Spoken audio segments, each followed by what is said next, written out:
কিছু লোক জাহাজে করে একটি সমুদ্র পাড়ি দিচ্ছিল। হঠাৎ করে একটি ঝড়ের কারণে জাহাজটি একদম ভেঙে লণ্ডভণ্ড হয়ে যায়।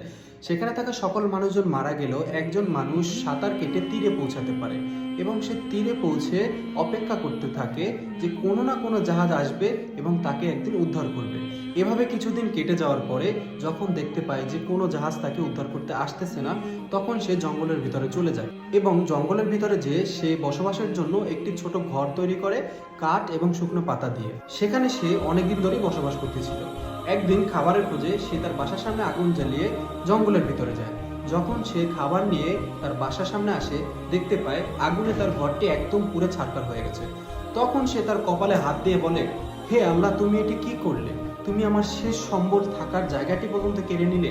এটা বলে সে কাঁদতে কাঁদতে সেই জায়গায় ঘুমিয়ে যায়। সকালে যখন তার ঘুম ভাঙে, সে দেখতে পায় তীরে একটি বড় জাহাজ এসেছে এবং কিছু মানুষ তাকে উদ্ধার করতে এসেছে।